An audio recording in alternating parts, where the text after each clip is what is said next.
de poder estar acá y de poder como facultad de arquitectura, animación, diseño, construcción de la Universidad de las Américas y como núcleo lenguaje y creación poder formar parte del Festival Espacios Resonantes. La idea de este seminario, de este simposio, ha sido el poder invitar a distintos artistas y arquitectos que están trabajando hoy día la intersección entre espacio, sonido, entorno construido, entorno percibido, a través de proyectos que mezclan la creación con la investigación. La línea de investigación de cuerpo, sonido y espacio en la Facultad de Arquitectura es algo que ha formado parte, podríamos decir, como de nuestro código genético desde un comienzo. Es algo que hemos desarrollado a través de proyectos de creación, algo de lo cual Matías, Sofía y Eduardo también han formado parte en los cursos que han desarrollado en distintas etapas del proyecto de la escuela. Y es algo que también hemos seguido desarrollando a partir del Festival Santiago, cada último enero de cada año durante los últimos 5 años, y el próximo año no será la excepción. Pero lo que no habíamos hecho, y algo que personalmente me tiene muy entusiasmado, es efectivamente combinar la presentación en vivo con una instancia de conversación y de reflexión en la cual podemos abrir estos procesos y discutir efectivamente cómo estas metodologías, tanto de investigación como de creación, nos ayudan a construir colectivamente una nueva percepción del espacio y de ahí también, de nuevo, una ampliación disciplinar de las herramientas y los campos de acción de la arquitectura. Durante estos últimos días en la escuela, en la facultad, hemos tenido varios eventos que nos han permitido dialogar con académicos de distintos contextos en torno a las maneras en las cuales el proyecto pedagógico de la escuela en cierta medida busca ampliar los campos de la arquitectura, los campos de acción de la arquitectura y sin duda dentro de esa discusión el sonido, la arquitectura oral de la cual nos habla Sofía en su producción teórica, es algo que debe, en el fondo, debemos conocer y debe formar parte también de ese repertorio. Esta es oficialmente mi entrada en la tercera edad. Y hoy día nos acompañan autores y autoras con distintos backgrounds. Estamos de nuevo muy contentos de poder recibirlos y recibirlas y voy ahora a pasar a las presentaciones. La idea es que cada uno de los grupos de creadores, los individuos, en el fondo vayan pasando por acá, mostrándonos sus obras, conversando sobre eso y después de la cuarta presentación pasamos acá a la mesa y tenemos una conversación abierta, moderada por mí y movilizada, digamos, por sus preguntas. Entonces, partimos con la presentación de Espacios Resonantes. Espacios Resonantes es un proyecto de investigación artística que construye una serie de obras que exploran la dimensión estética, política y social de la arquitectura aural. La arquitectura aural se define como el diseño de arquitecturas invisibles concebidas desde la escucha, proponiendo nuevas formas de construir narrativas alternativas y subjetivas. El proyecto de Espacios Resonantes se desarrolla a partir de una serie de expediciones acústicas por infraestructuras industriales en búsqueda del, comillas, sonido del espacio, cierro comillas. A partir de esta exploración se recolecta y analiza material sonoro que luego se traduce en propuestas experimentales en torno a la música, el video, la performance, la instalación, la intervención urbana, la realidad virtual y el diseño sonoro espacial. Espacio Resonante está conformado por Sofía Balbontín y Matías Klenner, ambos arquitectos y artistas sonoros, doctorada en artes en la U Lisboa y la Universidad de Barcelona respectivamente. Matías, Sofía, gracias por estar acá y también por invitarnos a formar parte del festival que si están acá imagino que también conocen, digamos, y lo estarán siguiendo en sus distintas manifestaciones. Junto con Sofía y Matías nos acompaña Ana Ortega.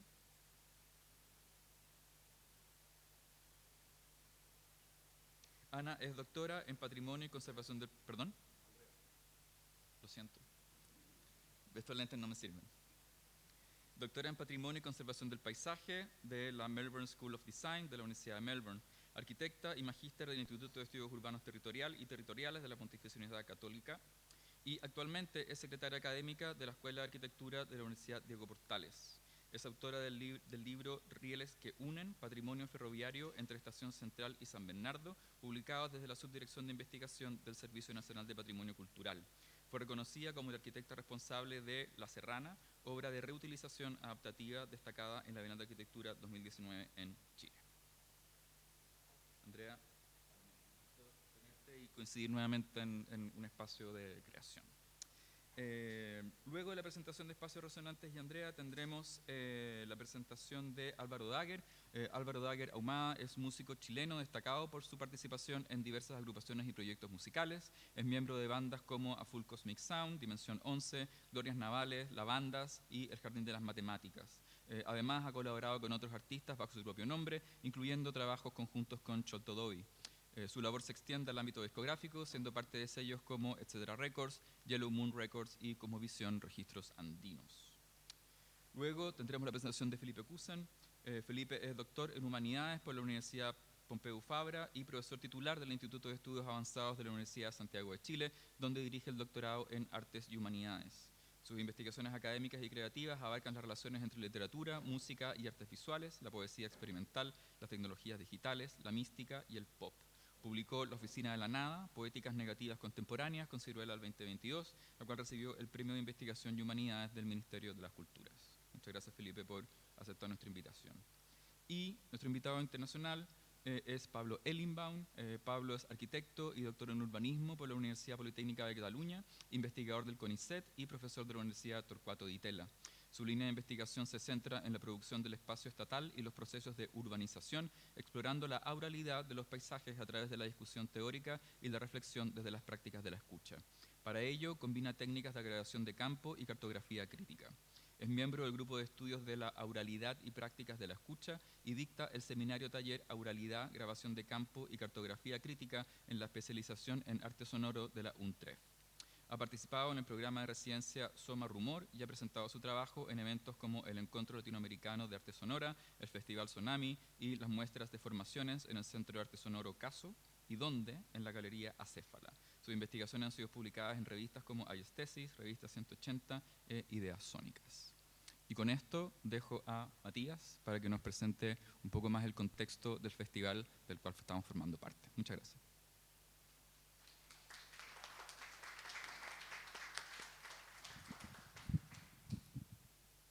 Muchas gracias, Fernando. Bueno, estamos muy agradecidos de que hayan venido hoy día a esta instancia del festival Espacios Resonantes. Agradecer a Fernando Portal por recibirnos aquí, a Rodrigo Valenzuela de la Escuela de Arquitectura, Juan Pablo Corbalán, que debe estar ahí viéndonos por streaming. Espacio Resonante ha tenido una larga relación con esta universidad, entonces estamos muy contentos de poder estar aquí. Y más que nada solamente decir que el festival, como quizás algunos ya lo saben, otros no, pero en este momento está ocurriendo también en el Centro Cultural Gabriela Mistral, en Sonómetro, una instalación que funciona viernes y sábados. Y 26 y 27 de abril tenemos las intervenciones sonoras dentro del estanque enterrado en Recoleta, que son parte del programa.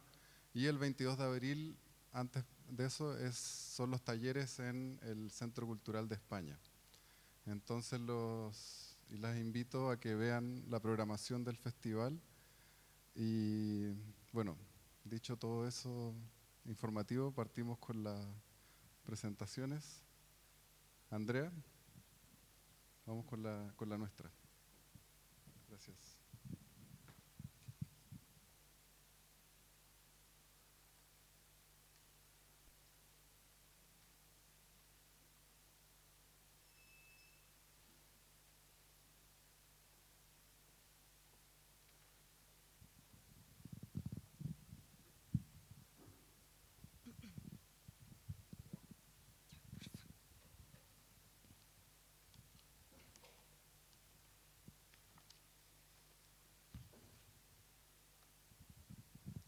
Yo voy a hacer una pequeña introducción al proyecto Fondarte en el cual estoy participando, pero desde lo que sé, desde el patrimonio.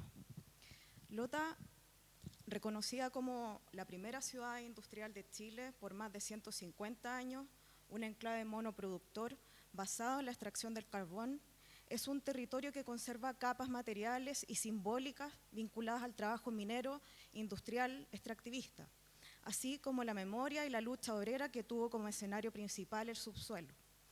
Durante más de un siglo, Lota sostuvo el desarrollo energético del país, gracias o a costa del esfuerzo y sacrificio de sus habitantes. La mina, la industria, las viviendas obreras y los equipamientos sociales configuraron un sistema complejo que articulaba la vida cotidiana en torno a la extracción del carbón. Pero el patrimonio de Lota también incluye manifestaciones vinculadas a la élite que administró esta industria desde fines del siglo XIX. Tal es el caso del Parque Isidoro Cousiño,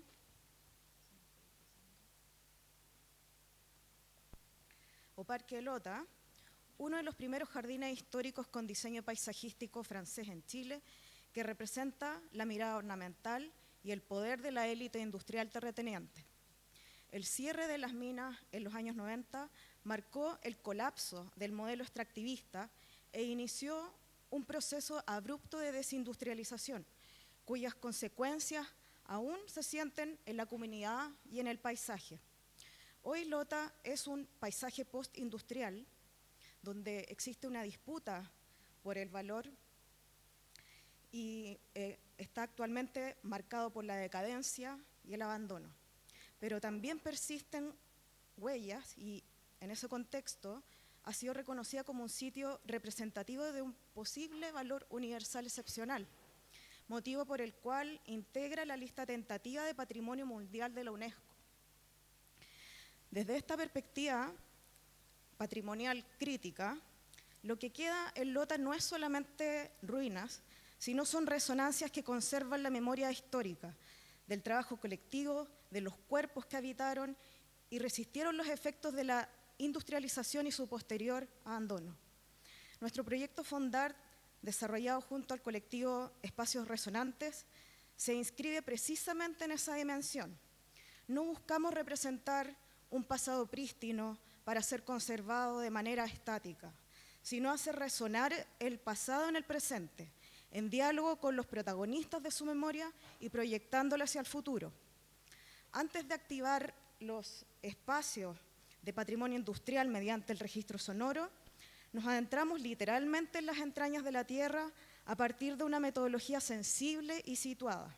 Realizamos entrevistas a antiguos trabajadores que estuvieron en primera línea en los llamados frentes, quienes no solo compartieron sus memorias sonoras, sino que también se convirtieron en guías claves para comprender el territorio, tanto en su superficie como en su dimensión subterránea.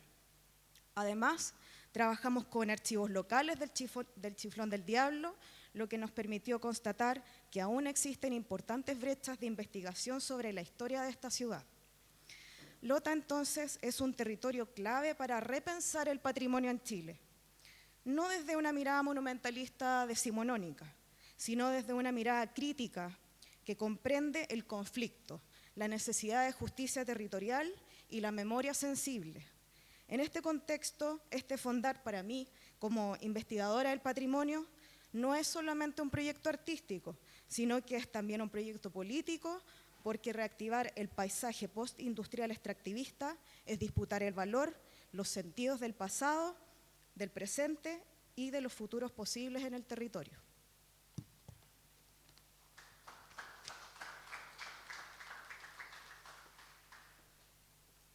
Bueno, la investigación que acaba de introducir la Andrea y que la acaba de contextualizar dentro de un contexto histórico y también patrimonial, lleva por título Arquitectura Oral de las Ruinas Modernas de Chile, Arqueología Acústica del Patrimonio Arquitectónico Industrial en el caso de la ex mina del carbón en Lota. Primero empezar por nuestro interés, por qué a nosotros nos interesa Lota en particular, como un caso súper emblemático de la historia chilena, de la historia nacional. Y es también porque, o sea, no, más allá como de los sonidos que podemos encontrar en su interior, a partir de este proceso de arqueología acústica, tiene que ver con una historia de cómo estas ruinas, que nosotros las llamamos las ruinas modernas, que al quedar abandonadas estas industrias, se transforman en estas nuevas ruinas de una antigüedad reciente, de la cual nosotros en el fondo contamos una historia, una memoria. Y esa memoria en este caso en particular es muy interesante porque en el fondo habla de un postcolonialismo, es decir, como de cómo este proyecto, que si bien es solo hace 150 años atrás que existe en nuestro territorio, sí es parte como de una herencia colonial. Y esta historia, que también está súper marcada por la mina y por los mineros y por la vida de los mineros, está marcada también como por una especie como de post-esclavitud. Y toda esta decadencia de la que habla la Andrea, en el fondo es parte también de esta historia de sufrimiento que encerraban estos túneles de la mina. Y estos túneles que en el fondo son una verdadera ciudad que está bajo la tierra, es gigante y está a 500 metros bajo el nivel del mar. Y es una de las pocas minas que quedan, que son efectivamente que están debajo del mar. Y entonces nos gustaría presentar una breve sesión de escucha para que podamos internarnos en lo que nosotros recogimos. Antes de contar cualquier cosa acerca de esto, me gustaría como introducirlo a través de la escucha.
Bueno, entonces volviendo un poco a la investigación, esto es uno de los registros que nosotros captamos en uno de los lugares que más nos cautivaron de la antigua mina del carbón y sus instalaciones, que son muy complejas. Y entonces esta investigación que nosotros llevamos a cabo en Lota, que lleva por nombre Arqueología Acústica, en el fondo nosotros lo que hacemos es una metodología de recopilación de material sonoro a partir de grabaciones de campo y registros también de respuesta a impulso, que es como un gran impulso que en el fondo nos responde con su arquitectura y su dimensionalidad y su morfología. Y otra serie de metodologías que, bueno, no voy a entrar para no extenderme tanto. Y entonces nosotros en el fondo vamos a este lugar que queda en un cierto territorio, que en este caso era la región del Biobío y específicamente la ciudad de Lota, con todas sus particularidades que están muy determinadas por la mina del carbón en realidad. Y bueno, fuimos con un equipo que acá lamentablemente falta la Andrea, pero bueno, está la Andrea también, solamente que no calzamos en esta foto en particular. Pero en el fondo fuimos con un fotógrafo que documentaba la parte más visual de estos espacios, que también era muy importante. Tomás Bravo, que en el fondo hizo el levantamiento arquitectónico y tridimensional de todos estos espacios. O sea, como que hay un interés en la morfología de estos espacios, de la cual también nosotros somos súper exhaustivos al momento de obtener esta información. Y luego estamos yo y Matías que hicimos todo el estudio acústico y sonoro. Y bueno, para comenzar con la investigación, lo primero que tuvimos que entender era cómo funcionaba, bueno, a nivel histórico este suceso de la mina del carbón en Lota, pero también a nivel funcional, es decir, cómo efectivamente sucede esto de la extracción del carbón y todo su funcionamiento a partir de las instalaciones que tenía la antigua compañía carbonífera de Lota. Y entonces el carbón primero existe en estas galerías que en el fondo son verdaderos túneles que funcionan como las estaciones del metro. Tenían unos vagones que pasaban de estación en estación, tal cual el metro, y iban en el fondo dejando a los mineros y también extrayendo el material. Y entonces estos túneles se situaban en torno al manto, a la veta del carbón. Y iban, en el fondo la veta más profunda era la veta con mejor mineral.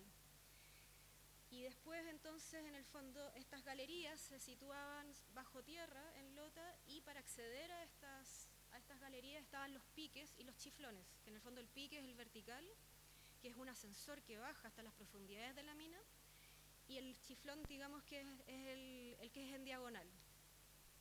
Nosotros entramos al chiflón porque es el único acceso que queda habilitado.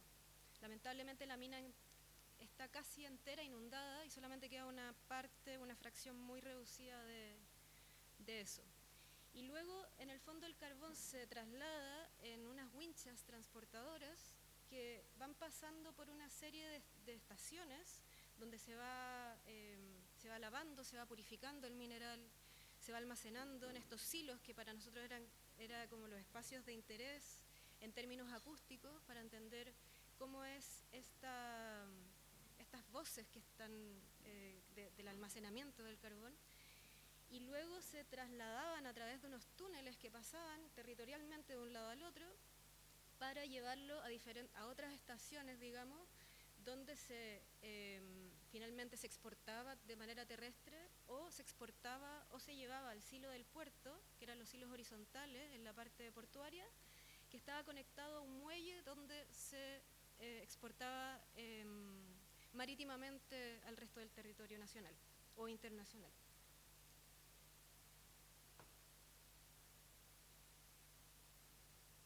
Los dejo con Matías Klenner. Una cosa que esos dibujos que vieron eran de un taller de la Católica donde estaba mi hermano, que quiero nombrarlo por eso, que lo hicieron en esa época. Voy a ir muy rápido porque me queda solo un minuto para terminar. Una pasada muy rápida por todos los lugares que estuvimos recorriendo. Primero el Chiflón Carlos, o Chiflón del Diablo, que fue, digamos, es por la novela de Baldomero Lillo. Eso que se escucha son ruidos que sonidos de la tierra grabados dentro de la mina. Esta es una mina antigua, digamos, muy muy antigua. Lo que queda, digamos, que se recorre era esta mina que se hacía directamente con madera, así apuntalada, al entrar dentro del manto de carbón. Y este es el segundo, primero, ¿cuál era el primero? Parece. El primer manto de carbón. Nada, estuvimos ahí dentro grabando con geófonos, también con hidrófonos, porque hay mucha agua, evidentemente. Esto al estar debajo del mar es como el agua está ahí por todas partes. O sea, como constantemente era una lucha para los mineros estar extrayendo con bombas el agua, porque el agua siempre quiere entrar en el fondo si está metido en su territorio. Y ellos nos decían que escuchaban todo el tiempo los ruidos de la tierra, no solo cuando había un evento sísmico, sino que siempre se escuchaban cosas en la mina todo el tiempo.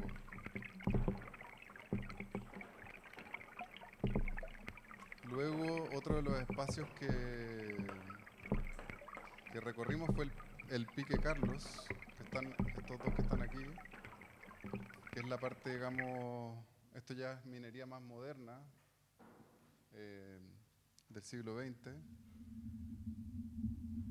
donde estuvimos grabando también el sonido, escuchando las estructuras, cómo estas estructuras metálicas en el fondo recopilaban el sonido del paisaje que había ahí en la costa, digamos, de la ciudad de Lota.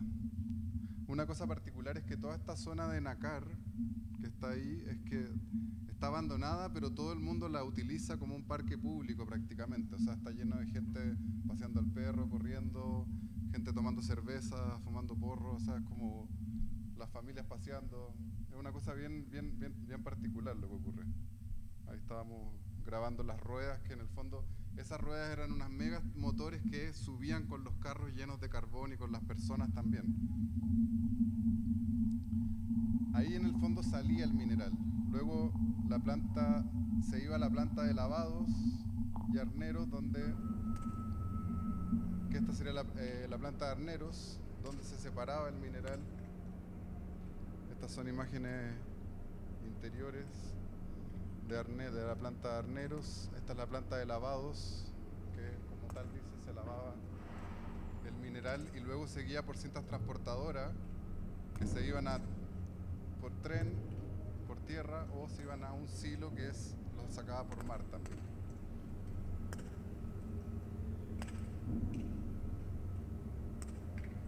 Estos son sonidos de estos espacios. Estuvimos grabando también ahí las estructuras, los sonidos de todo lo que estaba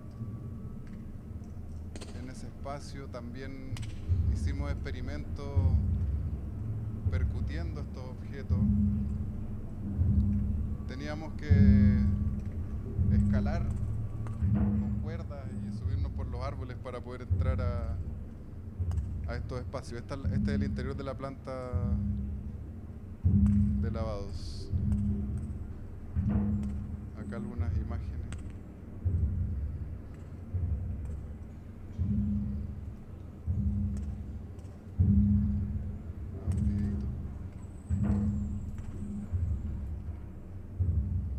Ahí está Tomás haciendo las mediciones con el escáner láser. Nos tocaba también hicimos distintos experimentos sonoros con retroalimentación, con barridos de frecuencia.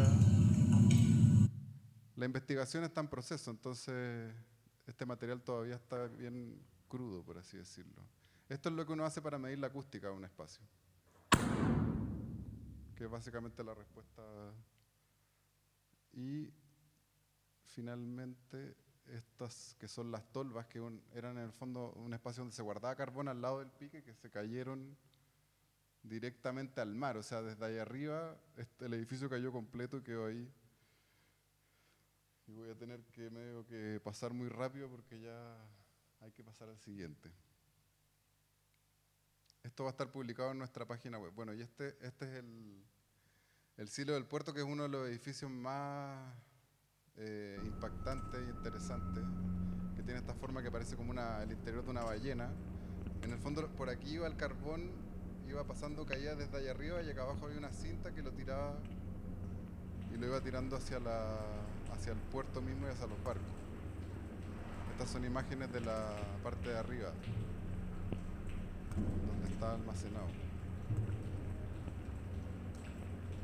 Ahí estábamos haciendo escaneos dentro de este espacio. Un poco, esta era la condición, lo que escuchábamos recién al principio era en este lugar, este ruido del agua cayendo, la naturaleza.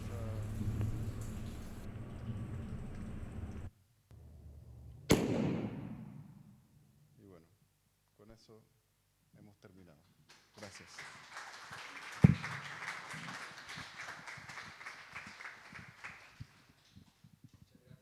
Y ahora, Álvaro.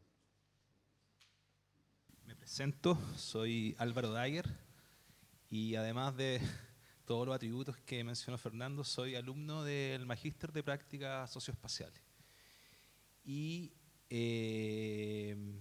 bueno, y fui convidado a este festival para hablar de los adelantos de mi investigación, que habla sobre cómo las prácticas socioespaciales modifican o alteran la identidad cultural de un territorio.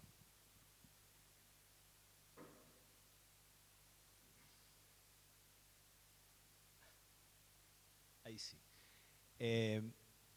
Bueno, mi proyecto se sitúa en el Valle del Choapa, cuarta región de Coquimbo, Chile, y en esta especie de caricatura del territorio se observa un territorio en tensión, en donde convive la modernidad con la ancestralidad. La ancestralidad está representada por las comunidades diaguitas, campesinas, mineras, ¿cierto? Y también que provienen desde la pesca. Y estas comunidades presentan un alto grado de patrimonio cultural porque son comunidades que han habitado el territorio desde probablemente antes de Cristo y han sufrido también también el territorio ha sido una evidencia de resistencia porque ha resistido el colonialismo, también ha resistido la invasión incaica y también está hoy en día intervenida por todo lo que son las prácticas neoliberales que el mundo ha impulsado a desarrollar. Y también la modernidad está representada en función de este espacio abstracto, ¿cierto? Jerarquizado, que proviene básicamente de la minera Los Pelambres y de la planta desalinizadora en Los Vilos. También agregar que este proyecto o esta investigación está abordada en dos escalas, una local que es Los Vilos y una escala regional que comprende las comunidades de Salamanca y Caimanes.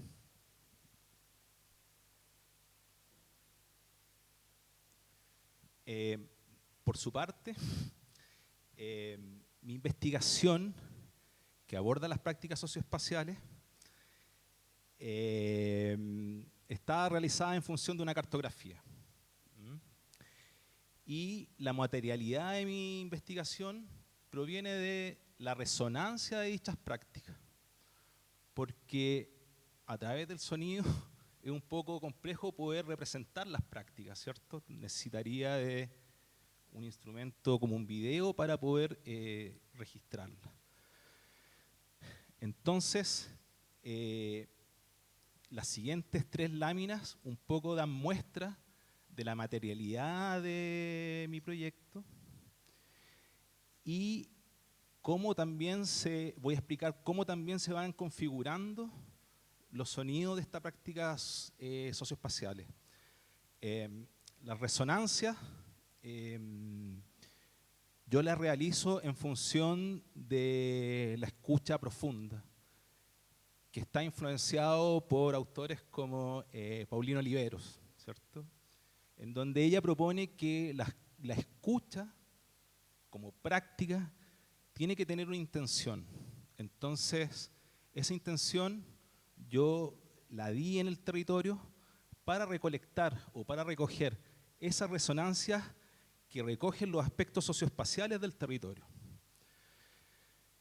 Esta investigación, obviamente, no la partí hace 6 meses atrás, sino que la vengo desarrollando hace mucho tiempo. Entonces, he visitado constantemente el territorio y a través de las cartografías también he podido referenciar mis puntos de interés.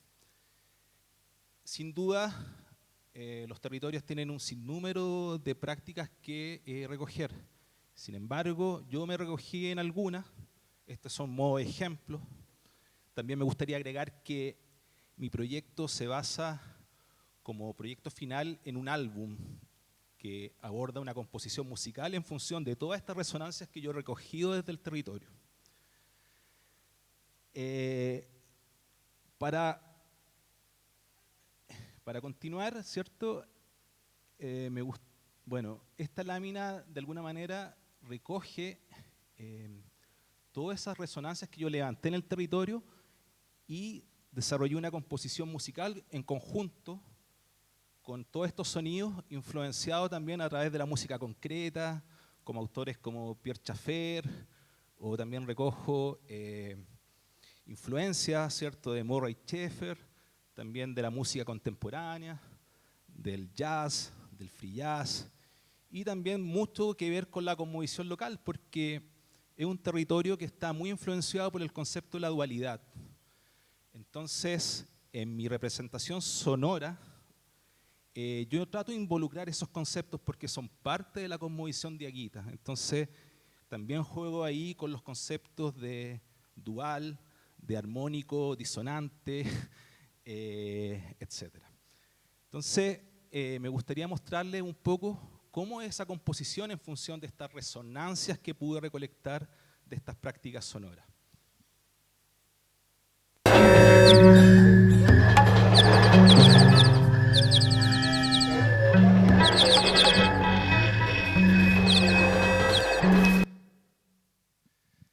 Ya, esto es un extracto solamente, pero la forma que también tuve de construir estas composiciones están influenciadas además por Néstor García, por Elio Icticia, ¿cierto?, por la literatura también que fue pasada a través del Magíster de Prácticas Socioespaciales.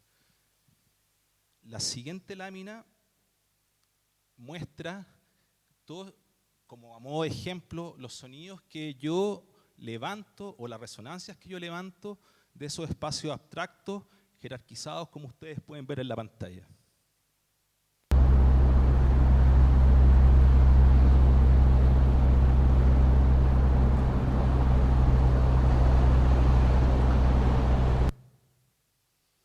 Entonces, la sumatoria de A más B, que quiere decir la lámina anterior, con esta, desarrollé una composición musical que tiene la siguiente representación sonora.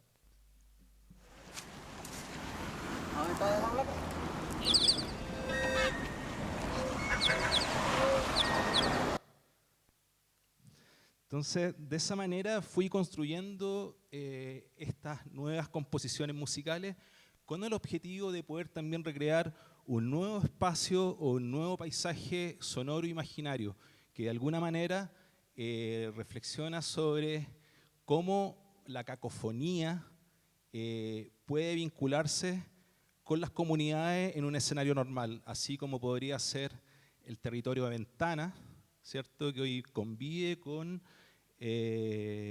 la planta de refinería de petróleo. Sin embargo, las prácticas o las resonancias de estas prácticas socioespaciales también se pueden representar gráficamente, ¿ya? Además de percibirlas sensorialmente a través de los sonidos, también existe la posibilidad de dibujarlas, ¿cierto?, de representarlas gráficamente. Entonces, este es un sonido al azar, aleatorio, que yo tomé y que lo sometí a un espectrograma. Entonces, ese espectrograma es exportable a través de una estadística en donde en un lado están las frecuencias y en el otro lado están las intensidades. Entonces, bajo definiciones que están, o intervalos que son internacionales, ¿cierto?, yo agrupé esas frecuencias entre altas, medias y bajas. Entonces, uno de los sonidos que yo ocupé, claro, se observa que tiene un grado no tan alto de significancia de sonidos bajos, pero sí se nota que es lo que más prevalece, ¿cierto?, sobre sonidos que podrían ser de frecuencias altas o medias. Entonces, aquí también se puede ver la intensidad del sonido, la resonancia de cómo se observa en un espacio, ¿cierto?, radial. Este otro ejemplo, que es más o menos lo mismo. Y esto también es, bueno, una vez que generé una composición musical, este nuevo espacio imaginario, ¿cierto?, también era importante cómo representar esta nueva forma, estos nuevos sonidos, pues, este nuevo paisaje sonoro.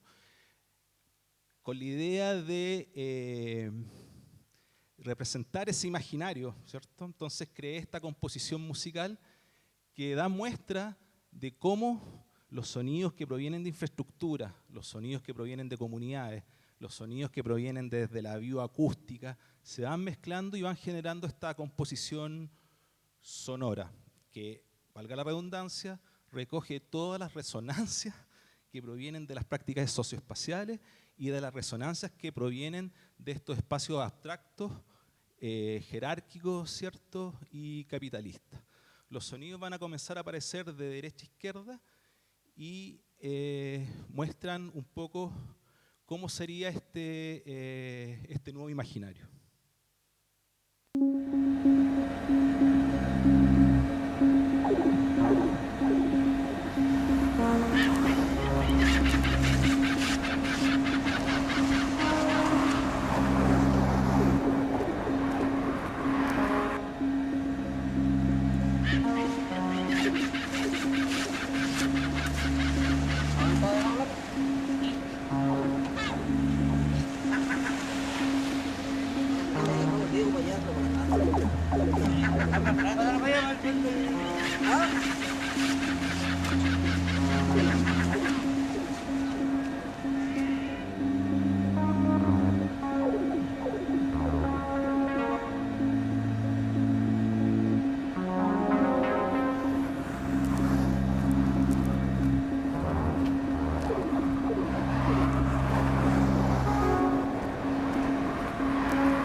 Bueno, claro, esto tampoco es nada nuevo.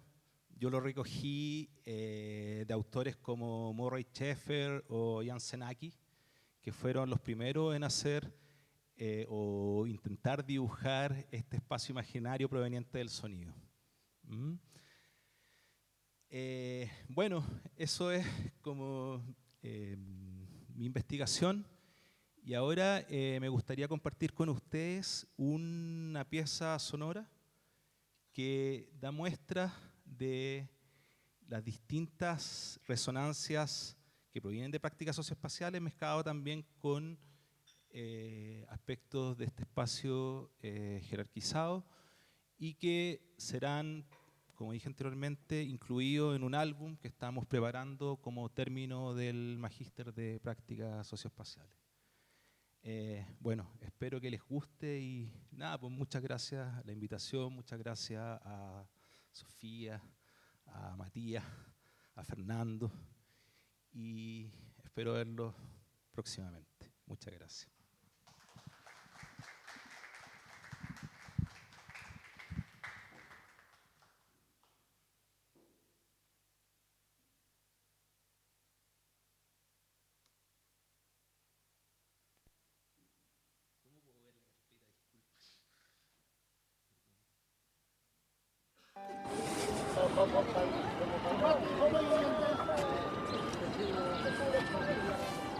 Ah, las carolas.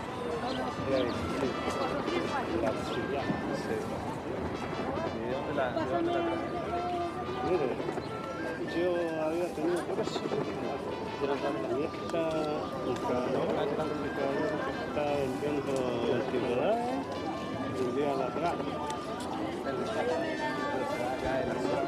Sí,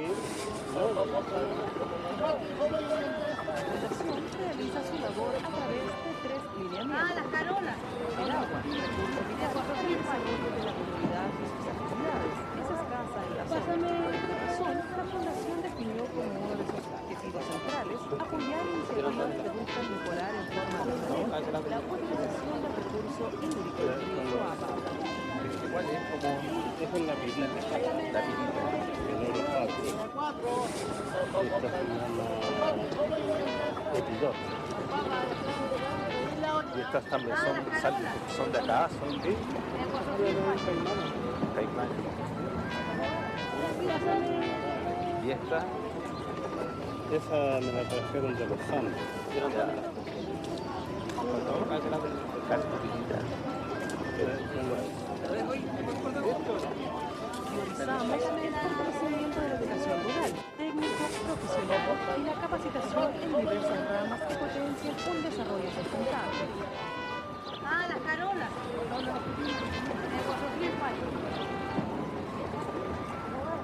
Pásame.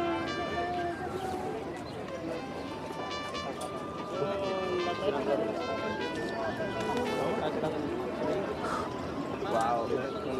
¿Y esta, disculpe, qué son? Esa.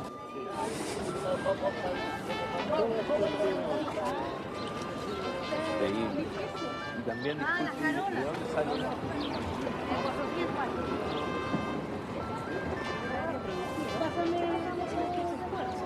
Sectores de la economía que tienen fuertes raíces en la comunidad como la agricultura, la pesca y actividades relacionadas que se desarrollan en la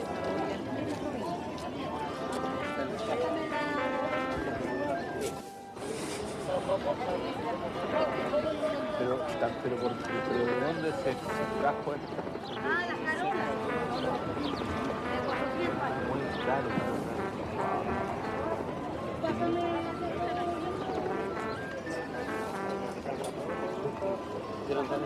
Como más alienígena, pero eso.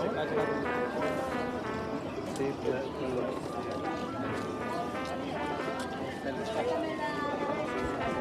apoyo a organizaciones iniciativas de agricultores como la del Choapa, agrícolas del Valle Alto de Salamanca, Cooperativa de Salamanca, Grupo Agrícola Caimanes, Sociedad Ganadera Choapa y las organizaciones de pesca artesanal de Caleta Las Palmas y Caleta San Pedro. Uno de nuestros programas orientados a potenciar la cultura emprendedora es el Fondo Empresa, el cual nace como respuesta a las ideas emprendedoras que nacen de la comunidad, resolviendo problemáticas específicas para el crecimiento de las carolas y para el aprovechamiento de la economía para los negocios. Pásame.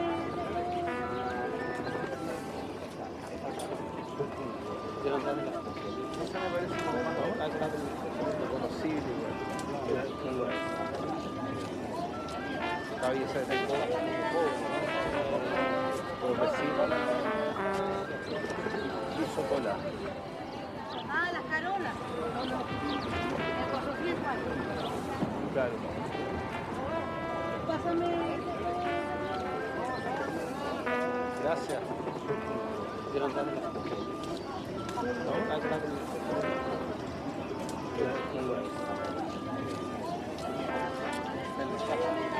Valor al Valle del Choapa.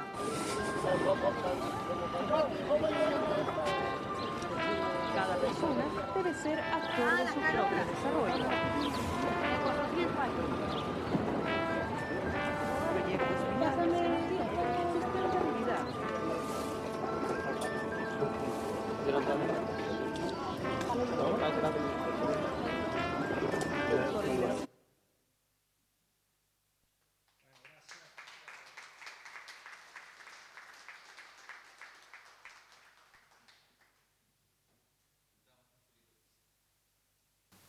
Bien, buenas tardes y muchas gracias por la invitación.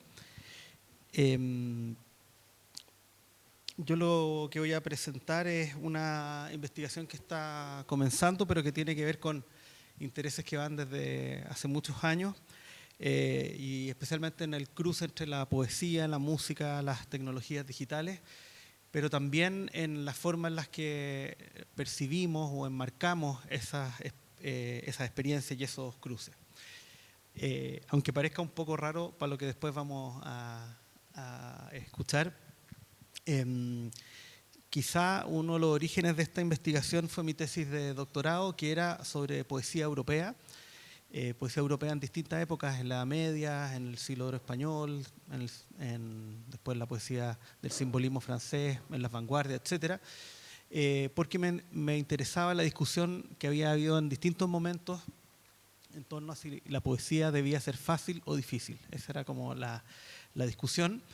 Y fui encontrando muchísimos argumentos en distintas épocas que defendían la poesía fácil versus la difícil o al revés.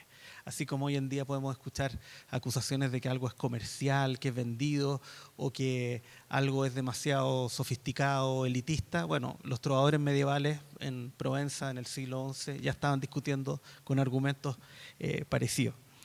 Y el tipo de discusiones y especialmente de poemas que estuve analizando en distintas lenguas, en español, en provenzal, en francés, en italiano, etcétera, eran poemas que estaban construidos con palabras más o menos reconocibles, palabras que podíamos discernir, pero que no lograban hacer un discurso más o menos fácil, ¿ya?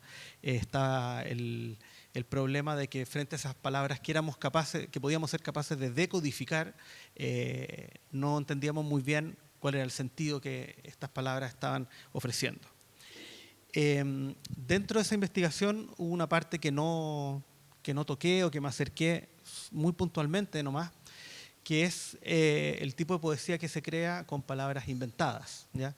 Lo que llamamos normalmente la glosolalia. La glosolalia es una tradición que viene desde muy antiguo y que tiene que ver, entre otras cosas, con el lenguaje que puede expresar una persona que está sufriendo una visión mística o que se pone a hablar en lengua, ¿no es cierto?, en un lenguaje que entendemos que está hablando, pero no sabemos muy bien qué está diciendo. Y esa fue una zona que no alcancé a trabajar tanto en mi tesis, pero que me siguió interesando y que fui estudiando en algunos poetas que lo trabajan. Un ejemplo muy conocido dentro de la tradición chilena es Vicente Huidobro, con su libro Altazor, la última parte, el canto 7 de Altazor, con un lenguaje ya totalmente fragmentado. Es un muy buen ejemplo de glosolalia o de gitanjáfora, que es un nombre que le dio también Alfonso Reyes a este fenómeno.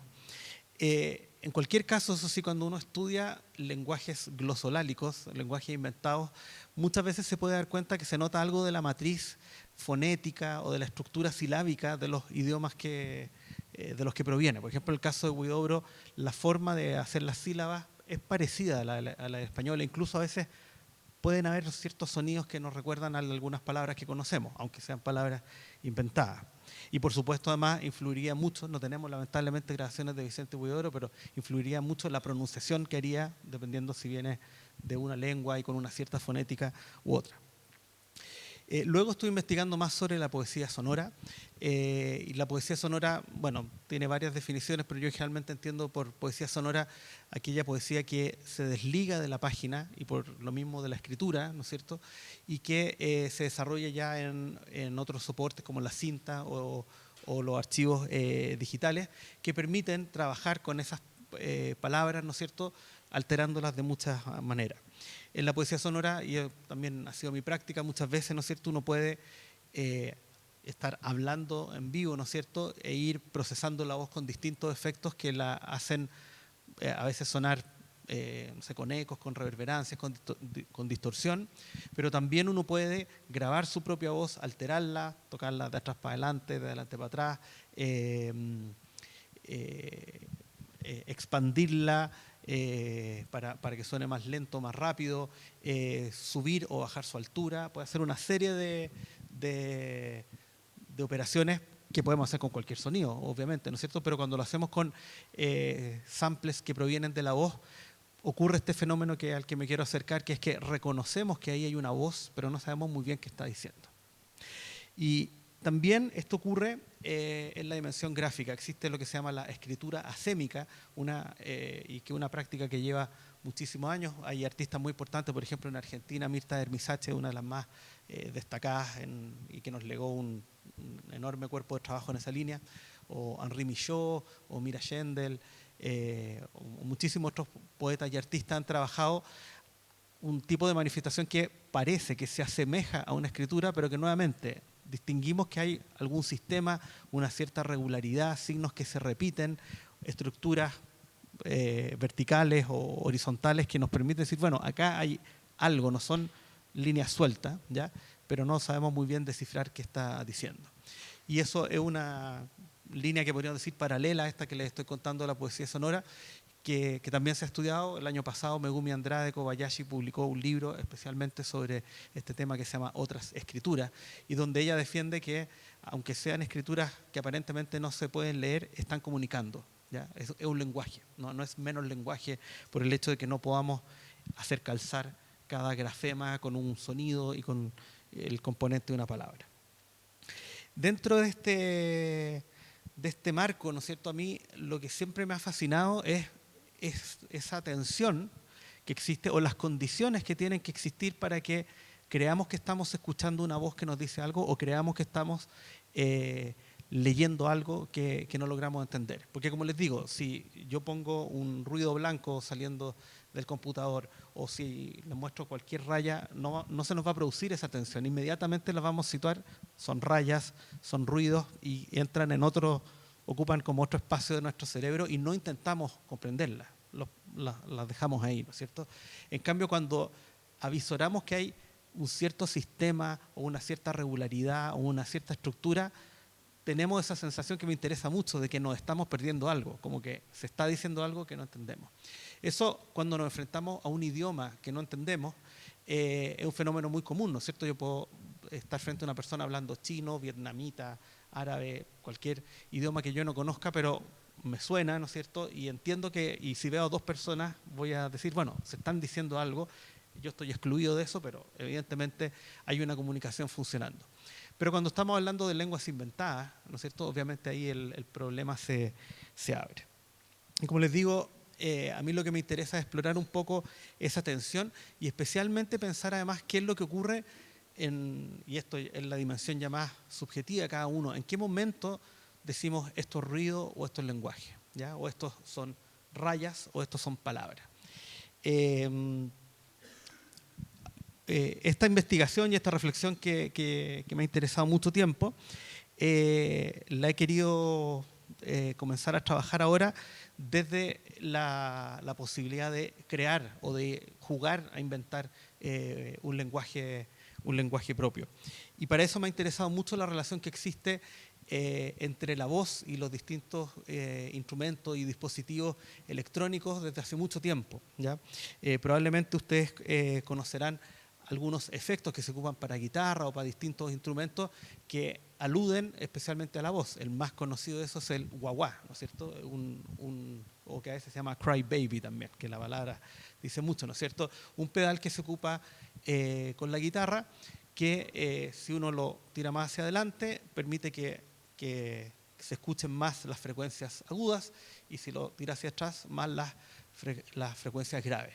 El efecto que produce es tal cual un wah, ¿no es cierto? Que es la misma nota, está sonando la misma nota, la nota no cambia la altura, pero lo que sí cambia es su ecualización, podríamos decir. Es como mover un filtro y que inmediatamente nos hace pensar en distintas vocales y al pensar en distintas vocales estamos pensando obviamente en algo que asemeja un grito o un sonido humano, ¿ya?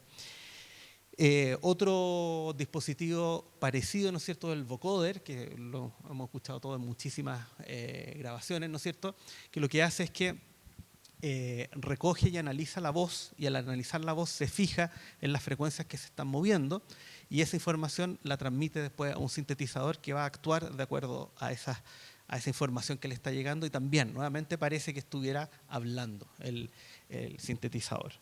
Todo esto funciona porque hay un elemento fundamental de la fonética, ¿no es cierto?, que son las formantes, y es que en las vocales que nosotros ocupamos cuando hacemos sonidos vocales, A, E, I, O, U en español, pero muchas más en distintas lenguas, estamos generalmente reforzando cierta zona en el espectro de frecuencias que es distinta, ¿ya? Por ejemplo, si yo canto una misma nota, por ejemplo, A, es la misma nota, voy a hacer la misma nota, pero si hago esto con la boca,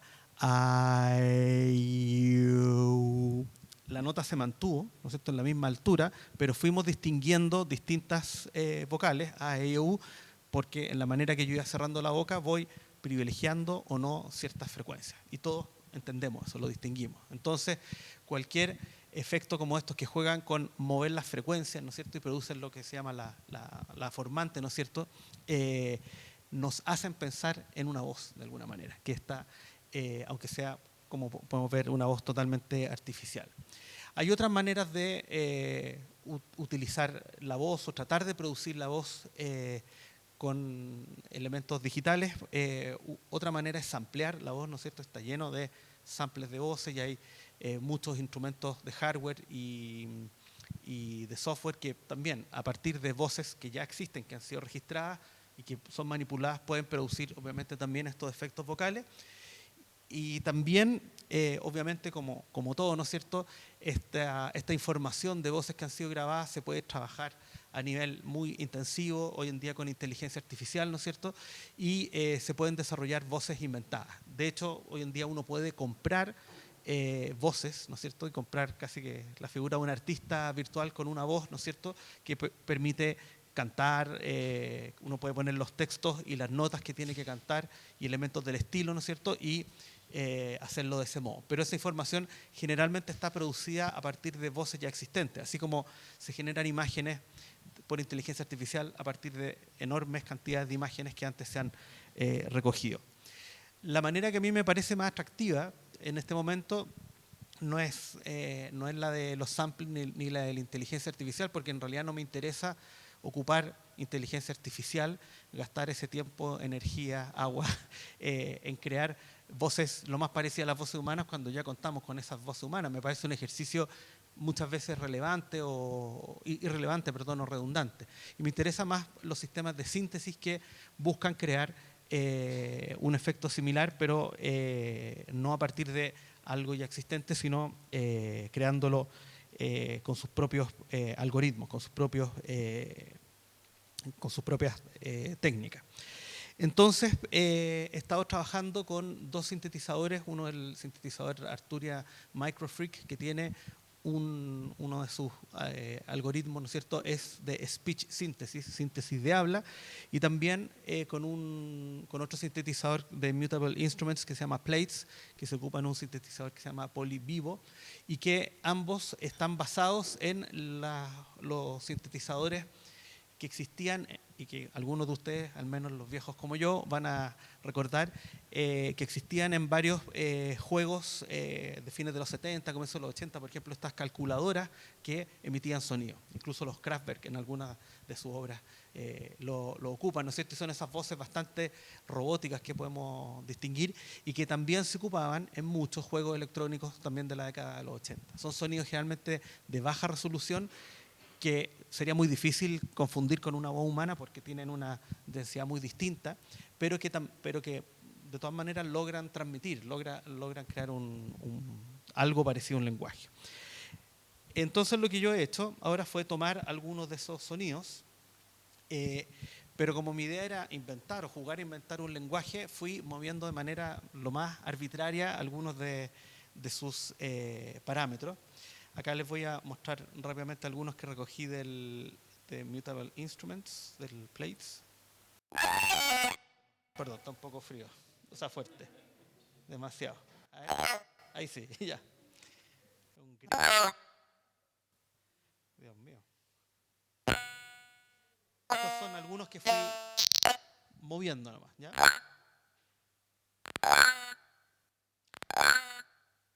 Y estos son otros que fui creando con el micrófono.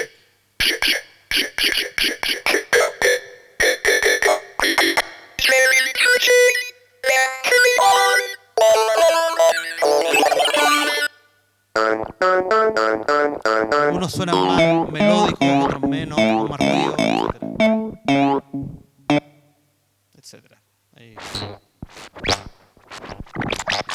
Y algunos como este ya está difícil distinguir como lenguaje, ¿no es cierto? Está como hay más en la quemada.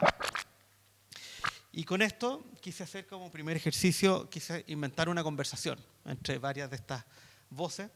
Y para eso, para que fuera, como les decía, yo no quería, no tenía ningún resultado específico en mente. Quería probar qué pasa cuando uno se pone a mezclar y a jugar con estos elementos. Entonces, lo que hice fue crear unas secuencias totalmente aleatorias que van tirando pedacitos de estas voces en cualquier orden, pero además para que funcionara más parecido a un habla normal no quería que fuera rítmico. Nosotros no hablamos rítmicamente, nosotros hablamos alargando y acortando las notas de manera bastante flexible. Esa es una de las cosas que distingue el canto del habla. El canto generalmente está ajustado a los tiempos, en cambio el habla no.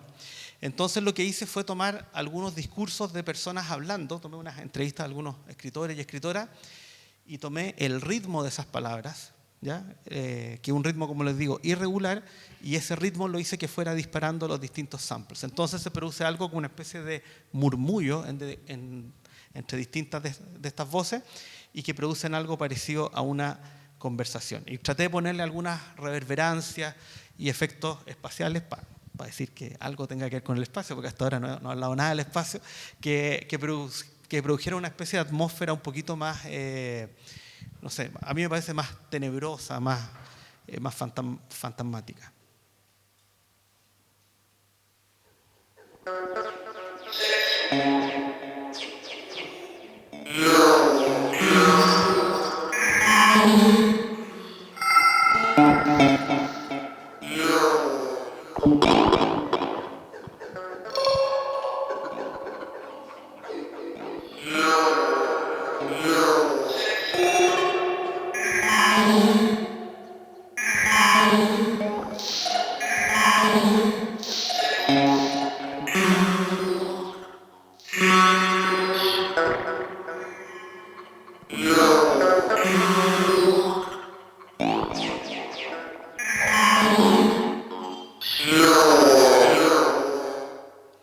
Esto es un primer ejemplo, ¿no es cierto?, que he estado trabajando de algo que podría parecer una conversación o como digo, un murmullo de distintas personas y acá es donde aparecen elementos culturales. Evidentemente nos pueden sonar mucho a cuestiones más robóticas, de marciano, etcétera, pero yo lo pienso como una especie de memoria retrofuturista, ¿no es cierto?, porque en el fondo son quizás esos sonidos más setentosos, ochentosos los que nos hacen pensar en eso, y me gusta mucho ese espacio de la memoria que no sabemos si está como atrás o adelante, que está como jugando en esa intersección.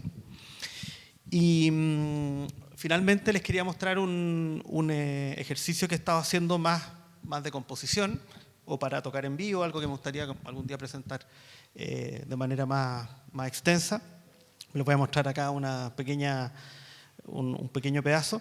Con estos mismos pedazos de grabaciones que fui tomando de estos sintetizadores, quise hacer una composición más rítmica, en la que fuera ocupando estos sonidos de manera más fija, ¿no es cierto?, en ritmos determinados, ajustados a una grilla, donde también pudiera jugar a veces con su material más melódico y más sus texturas, o a veces acortándolo y haciéndolos más percusivos o sumándoles sonidos para que sonaran más ruidosos, ¿ya? Acá lo que me estaba imaginando es más bien una especie de coro entre varias personas, muy rítmico, como tirándose la pelota, ¿no es cierto?, con distintas palabras. Hay momentos en los que los sonidos probablemente les van a poder remitir a algo más vocal, y muchos en los que no. También acá hay mucho más procesos, hay muchos más efectos que están operando, y que claro, acá yo diría que la atención se desplaza de estas posibles voces, de este posible lenguaje, se va desplazando a algo ya más propiamente musical. Voy a tocarlo en vivo con unas secuencias que voy a ir lanzando, así que creo que estamos bien con el tiempo además, así que para mostrarles el ejercicio en el que he estado trabajando últimamente. Y como les digo, la invitación es a tratar de ir pensando en qué momento nos imaginamos esto como una voz, en qué momento lo vemos solo como sonido, ¿ya? Y que algo que una experiencia que todos, yo creo, hemos pasado frente a las voces humanas, que a veces por la distancia, por el ruido, no somos capaces de distinguir, ¿no es cierto? O cuando estamos en las condiciones ideales sí podemos distinguir, pero acá también tiene que ver con el origen y el carácter absolutamente arbitrario y aleatorio de los elementos con los que estoy trabajando.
¿Me escuchan ahí? Bueno, bien. Hola a todos y a todas. Bueno, antes que nada, agradecer la invitación para participar en este festival. Agradecer a Matías, a Sofía, a Fernando. Bueno, es un honor estar aquí. Mi idea es hablar sobre una investigación reciente. En realidad, sería como la última parte de una investigación que vengo haciendo hace varios años, que básicamente explora cómo el sonido puede ser un medio para conocer el espacio urbano. Básicamente voy a hablar de mapas de sonidos. Y para empezar me gustaría hablar de los mapas que produce el Estado, que son mapas institucionalizados, básicamente de dos tipos. Por un lado, mapas de información acústica, mapas que muestran los niveles de ruido, un poco como se puede ver en el plano de arriba a la derecha, la intensidad del sonido de cada calle. o mapas de sonificación acústica, es decir, mapas que muestran los niveles admisibles del ruido, que ya es una cuestión legal.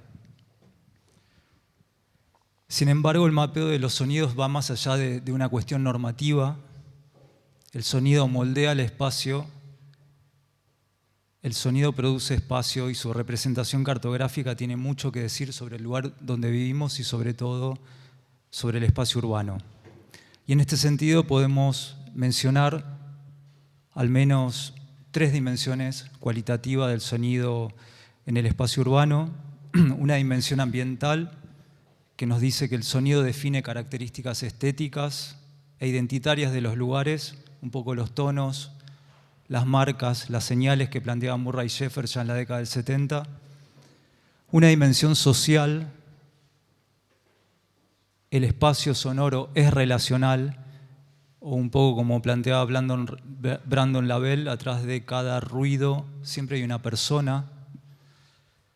Y una dimensión tecnológica que da cuenta no solo de la diversidad de los sonidos que nos encontramos en nuestro entorno, sino de la creciente intensidad de los sonidos, volúmenes cada vez más altos.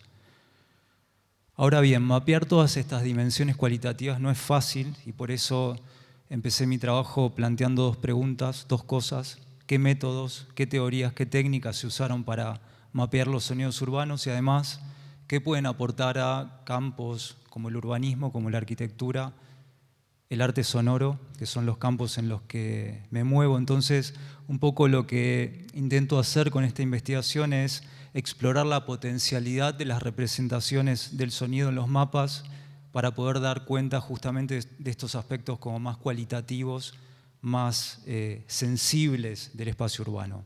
Y en particular, para hacer eso, hice una comparación de 3 casos que me parecen bien oportunos, son casos bien distintos y de épocas bien diferentes. El primero es el estudio del ambiente sonoro de Michael Sadworth. El segundo es un proyecto de Leah Berkeley que se llama Rainforest Listening. Y el tercero es otro proyecto, Scoring the City, coordinado por Gassi Ozonian. Además de analizarlos, los crucé, hice una comparación considerando 3 categorías, 3 dimensiones que me parecían oportunas en relación a los mapas. Una es la conceptual, es decir, estudié los conceptos, teorías, la epistemología que se usa o que se utilizó, que utilizaron los autores para concebir esos mapas. Una dimensión tecnológica, que son las técnicas, pero también las herramientas, qué instrumentos se usaron en cada mapeo.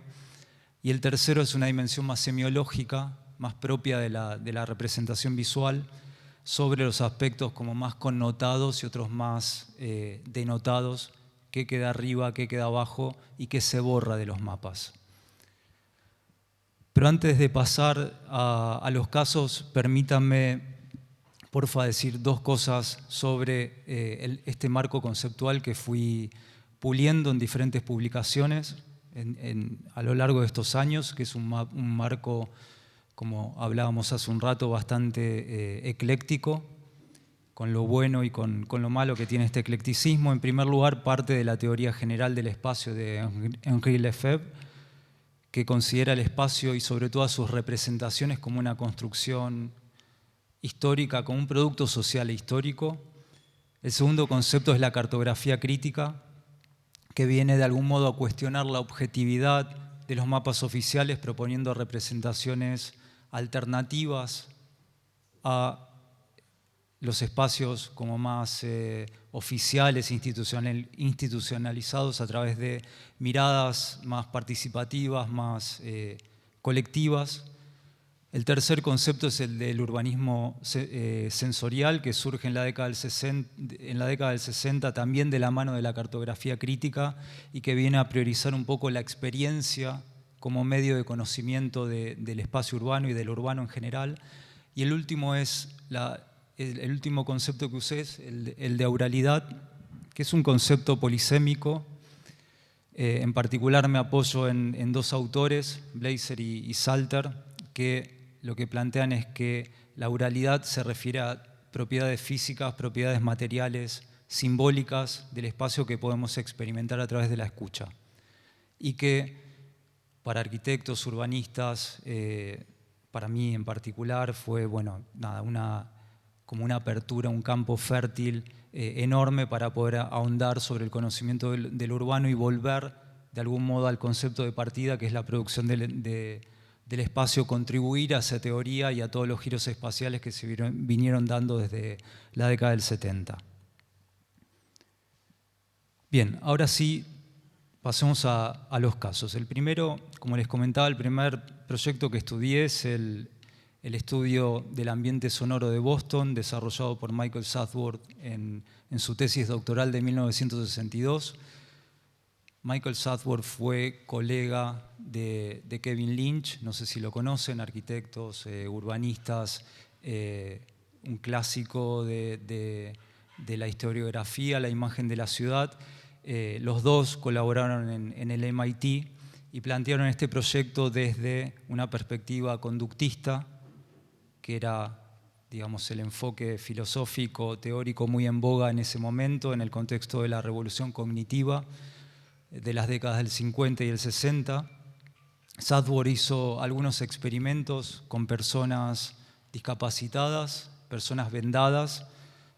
Quería entender cómo estas personas, digamos, con la visión reducida percibían el espacio urbano. Primero les pedía que realicen paseos sonoros, que registren su experiencia utilizando decibelímetros, grabadoras portátiles, herramientas analógicas muy comunes en ese tiempo. Después les hacía entrevistas y por último les pedía que dibujen, que hagan sus propios mapas y sus propias percepciones. Quizás lo más destacado es como un sistema, una sistematización de un código gráfico para poder mapear y correlacionar sonidos, actividades, formas urbanas, un poco como se puede ver en estos mapas, por ejemplo, la forma espacial, llenos, vacíos, transparencias, continuidades, diferentes tipos de sonidos, sonidos estáticos, sonidos fluidos. Algo que le interesaba también son los niveles de sonidos y sobre todo los umbrales, es decir, cuál es el mínimo sonido percibible en el espacio urbano. Y ahí se puede ver cómo arma como una especie de degradé con un rango dinámico bastante amplio. Los patrones temporales, y esto es algo bastante interesante y desafiante para arquitectos y urbanistas, arquitectos que en general somos como muy genios en representar las cosas terminadas, pero generalmente achatamos el tiempo y nos cuesta más representar los procesos. Vean un poco la sofisticación del código gráfico que desarrolló para poder contar diferentes temporalidades del espacio urbano.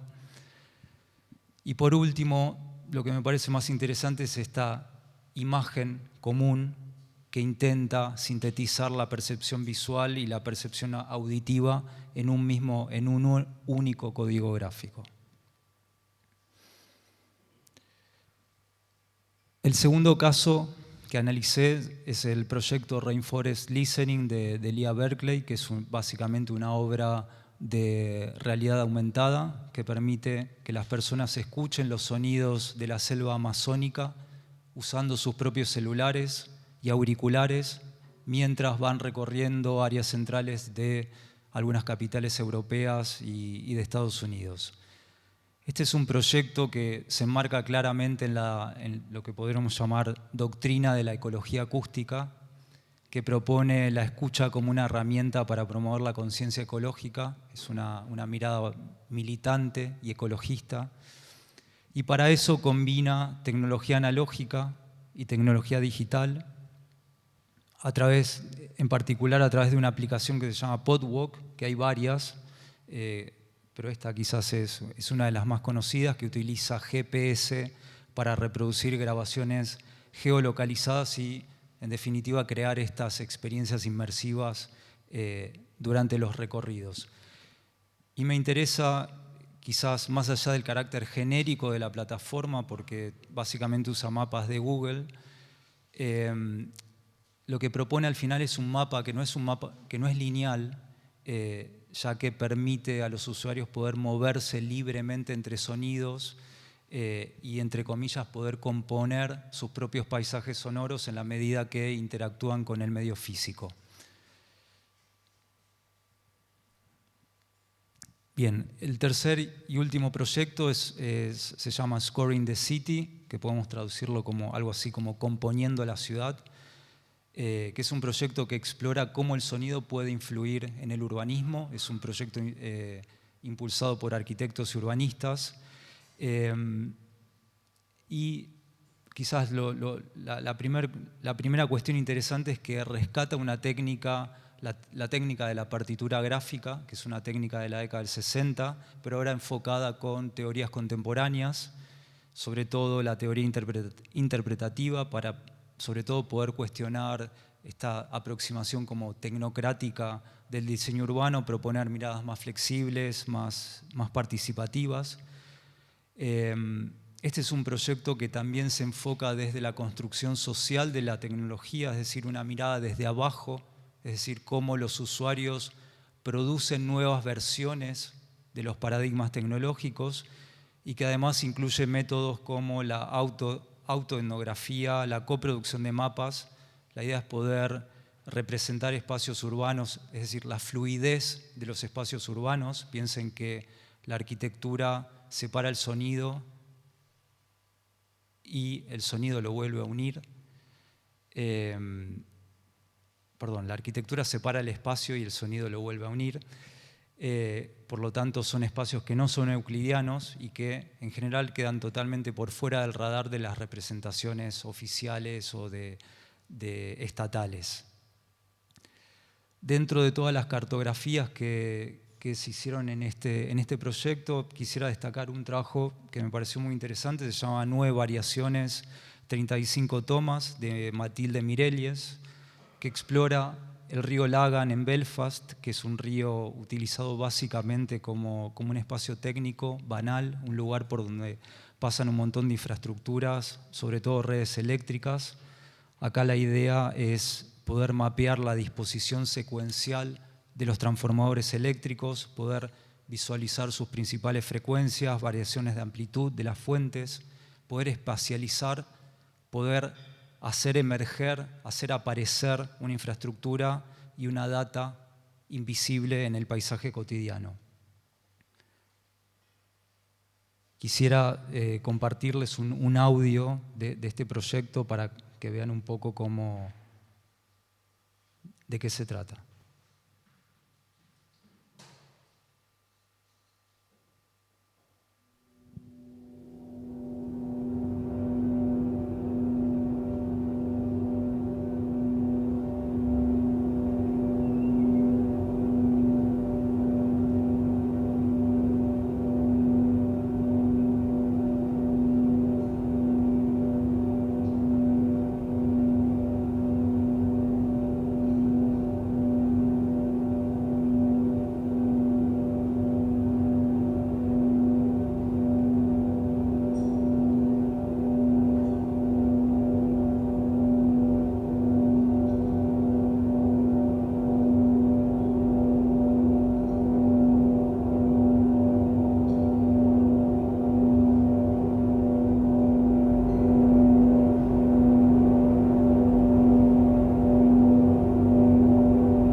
Cuando terminó esta etapa del proyecto, Merelies hizo una especie de spin-off de esta obra, hizo una instalación en un museo, de algún modo extirpó todos estos sonidos de los transformadores de su contexto, armó esta instalación enfatizando aún más el carácter invisible de esta infraestructura. Bien, ya cerrando, podemos decir que la ciudad suena, de hecho la ciudad es un instrumento musical gigante, probablemente el más grande que haya construido la humanidad, y ese sonido se puede mapear y ese mapa se puede entender como una partitura. Ahora bien, este sonido que informan estos mapas, partituras, es algo más que contaminación acústica, es algo más que contaminación sonora, es un sonido que nos dice un montón sobre el espacio urbano, sobre cómo se piensa, cómo se representa, cómo se experimenta y cómo se diseña. Y en esta presentación vimos 3 casos, 3 aproximaciones, desde lo conceptual, lo tecnológico y lo simbólico. En particular, desde lo conceptual, vimos cómo esta representación cualitativa de los sonidos urbanos refleja teorías que surgen en contextos históricos específicos, con una marcada influencia del conductismo, tenaz, aún vigente, sobre todo en la ecología acústica y en la tematización de los sonidos a partir de categorías taxativas como lo natural, lo artificial, campo, ciudad, sonido bueno, sonido malo, incluso con una mirada bastante moralista, aunque en prácticas más recientes empiezan a aparecer enfoques más eclécticos que integran la crítica postcolonial, estudios culturales, el constructivismo que podemos ver en estas notaciones como más abiertas del proyecto Scoring the City. En cuanto a los aspectos tecnológicos, también podemos ver un gran eclecticismo en las técnicas y en las herramientas que combinan lo analógico, lo digital, incluso técnicas artesanales, preindustriales, como el dibujo a mano alzada. Sin embargo, lo que está en juego no es solo la herramienta de mapeo, sino quién dibuja, quién hace los mapas y además cuánto control ceden los artistas y los técnicos al resto de participantes. Por ejemplo, en los 2 primeros casos comienzan a priori con una voluntad participativa, pero al final los últimos mapas siempre los hacía Michael Southworth o Leah Berkeley. En cambio, en el tercero se utilizan técnicas más autobiográficas donde no hay distinción entre productor y receptor. En cuanto a la dimensión semiológica, lo primero que se pone en juego es el lugar de la subjetividad. No solo quién hace el mapa, sino quién lo interpreta, o cuánto conocimiento filtran los artistas y los técnicos con respecto al resto de participantes. Por ejemplo, en el proyecto Rainforest Listening, la subjetividad se diluye no solo en el medio cartográfico genérico de Google, sino también en la alienación que promueven los medios digitales, que nos llevan, por ejemplo, a militar la ecología mientras vamos de compras por Times Square, que no deja de ser una forma de greenwashing que diluye cualquier culpa consumista. En cambio, en proyectos como Scoring the City se promueve una participación más activa, quizás más continua, donde la interpretación es parte de la creación, pero una creación genuina porque los mapas siempre están abiertos. No está la idea de convertirlos en un objeto.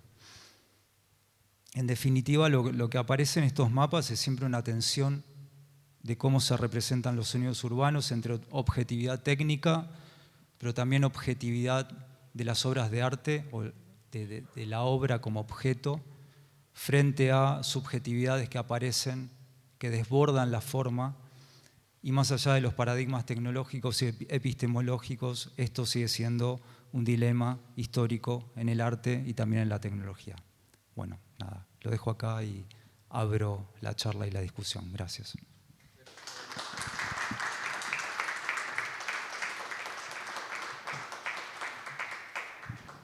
Invito aquí a los ponentes a que me acompañen a este livingcito.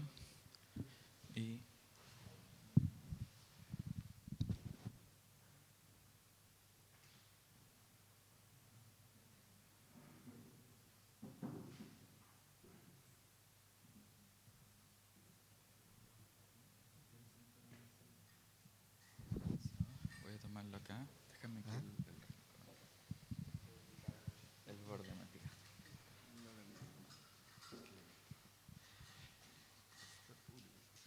Sí, gracias por estar con nosotros todavía. Partimos un poquito tarde, así que estamos un poco pasados del tiempo, por lo tanto vamos a tener que tener una conversación breve, pero tampoco tan breve.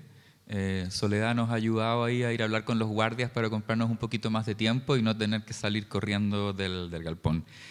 Así que en un espacio con más tiempo me gustaría en el fondo poder plantear un par de preguntas. Creo que me voy a reducir a una, cosa de poder hacerles yo una pregunta. No es necesario que todos hablen y la respondan, sino que se como gatille una conversación desde ahí y después abrir también un espacio al público en caso de que haya alguien que tenga una pregunta.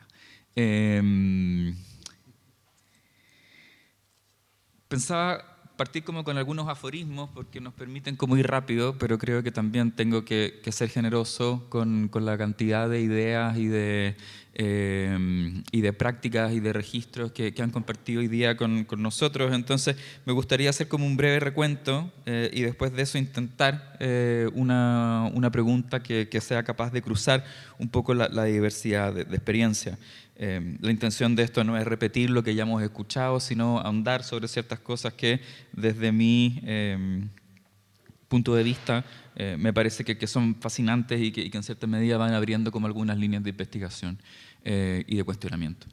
Lo primero, respecto de espacios resonantes, me parece muy relevante el caso en relación como a la experiencia, digamos, al catálogo que han ido construyendo y cómo estos espacios que por lo general los veíamos en los primeros años, digamos, en Europa, asociado como infraestructura industrial o a un complejo como militar industrial, podríamos decir en algunos casos, propios del norte global, ahora como que bajan, digamos, al contexto local y aparecen otras narrativas, ¿no? Narrativas que tienen que ver con el extractivismo, con la colonialidad y con el rol que estas experiencias juegan en la conformación de una identidad. Así que eso me parece como alucinante y muy interesante de que aparezca eso.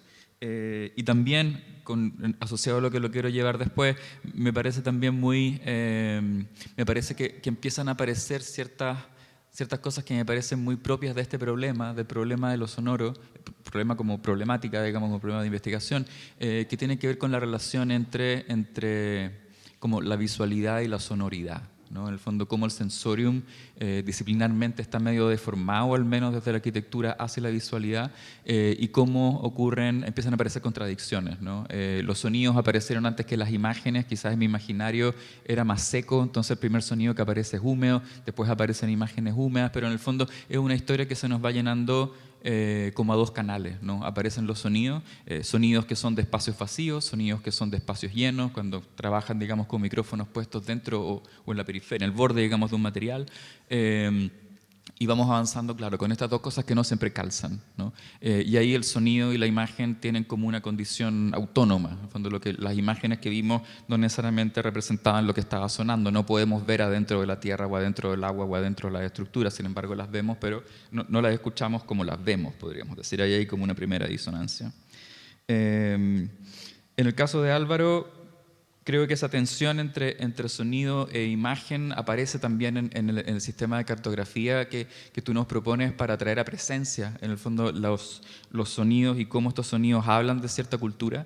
Y estas cartografías que van en cierta manera animando la secuencia de registros que tú nos vas compartiendo, aparece en el fondo como una figura, digamos, como de una imagen sonora, ¿no? Ahí tú decías, y en esta imagen podemos escuchar, en esta imagen se sintetizan en el fondo las culturas y los sonidos que quiero representar. Entonces hay imágenes que por un lado nos hablan de cosas independientes de los sonidos, hay otras imágenes que nos evocan sonidos, ¿no? Y las imágenes sonoras también son algo que hemos trabajado en algunos proyectos de investigación, entonces creo que también es interesante explorar como esa dualidad. El caso de Felipe me parece como un ingrediente muy interesante en este relato, porque en el fondo estos son problemas de arquitectos, ¿no? El hecho de que, dado que somos sujetos de un régimen visual, entendamos que el espacio se representa visualmente, entonces son planos, son fotografías, son renders, son modelos 3D, pero en el caso de las humanidades y de las letras son sonoras. ¿no? De hecho, las letras de una canción, digamos, o sea, llegamos como a ese como uso, digamos, de la expresión. Entonces, las letras son, al igual que el dibujo de una nota, una semicorchea, en el fondo son son un sonido latente. No existe necesariamente esa distancia en que quizás no todas las imágenes evocan sonido, todas las letras, todas las figuras de un lenguaje escrito evocan un sonido, digamos, un fonema. Entonces, muy interesante cómo desde esa situación de avanzada o de más adelantada, digamos, frente al problema respecto a lo que podrían ser los regímenes visuales de la arquitectura, aparece este ejercicio muy rico en sí y muy rico también como una metodología que uno pudiese quizás como trasladar o transponer, si se me permite, digamos, la exageración, hacia el ámbito de la visualidad, ¿no? Si en un comienzo tenemos estas imágenes y sonidos que funcionan en canales complementarios, después aparece esta imagen sonora como algo que va mezclando, ¿cómo podemos efectivamente construir representaciones que tengan esa sonoridad latente? Podamos construir visualidades que tengan una sonoridad tan latente como de las letras y poder entender el espacio desde ese tipo de representaciones. Y creo que todas estas especulaciones efectivamente encuentran un marco lógico, encuentran una grilla en el fondo donde colocar cada una de las cosas en la revisión historiográfica, Pablo, que tú nos propones con todos estos casos, porque muchas de las categorías de análisis que tú presentabas son cosas que podríamos incluso como poner el espejo al frente, digamos, a las presentaciones anteriores y efectivamente ir identificando ahí ciertas genealogías, ciertas metodologías y ciertas hipótesis, quizá, respecto de cómo esa relación entre régimen visual y sonoridad para llegar a que el espacio sonoro no sea solo una cualificación, sino sea como un ethos espacial, una cosa como en sí misma, podríamos decir, sean posibles, ¿no? Entonces creo que ahí hay un recorrido y para llegar a la pregunta me quiero tomar de algo que fue, que tuvimos muy al comienzo, que fue el llamado que nos hizo Andrea al comienzo,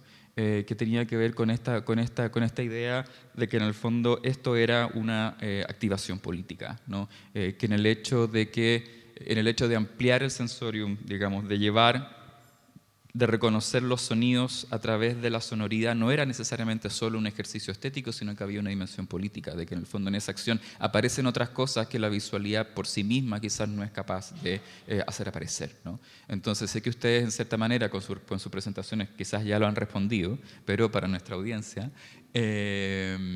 más que quizás las cosas que ya han hecho aparecer, ¿qué es lo que los impulsa, en el fondo? ¿Cuáles son las cosas que ustedes creen que efectivamente aparecen desde esa visión política cuando levantamos estas mal dichas miradas, pero perdónenme el juego, sonoras sobre el espacio? ¿Qué les parece? Bueno, me imagino que tengo que empezar yo. Tienes el micrófono, ya que Sofía. tengo el micrófono en la mano. Bueno, yo creo que el tema de lo sonoro sobre la visualidad como una postura o una expresión política, creo que se manifiesta de diferentes ámbitos, así que creo que voy a entrar por ahí. Primero que nada, estamos en una sociedad ocular-centrista y en el fondo todo lo que tiene que ver con el ámbito de lo sonoro viene a ser una narrativa alternativa a la oficial, digamos. Por lo tanto, la aproximación de la escucha viene a ser una aproximación rebelde frente a la visual. Por ponerlo así como una primera idea de esta postura política.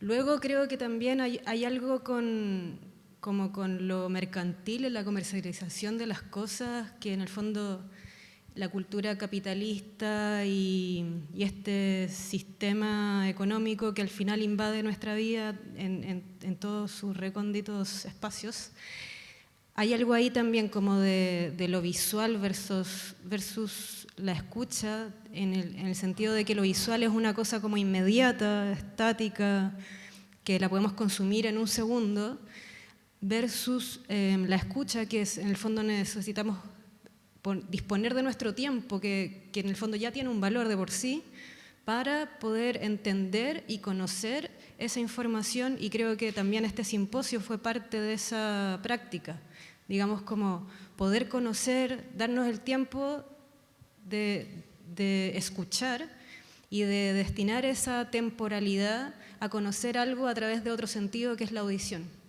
Entonces creo que ahí también hay una postura política que también es rebelde frente como a la sociedad de consumo. Y también creo que hay otra faceta de esta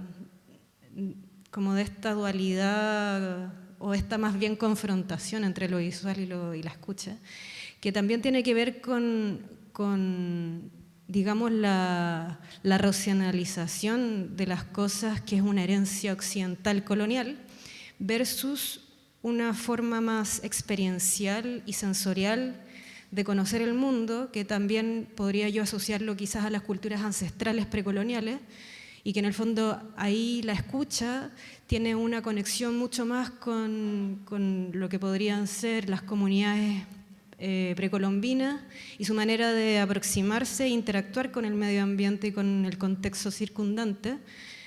Y eso, en el fondo, poner de manifiesto la escucha como una forma de conocimiento, también es una forma de volver a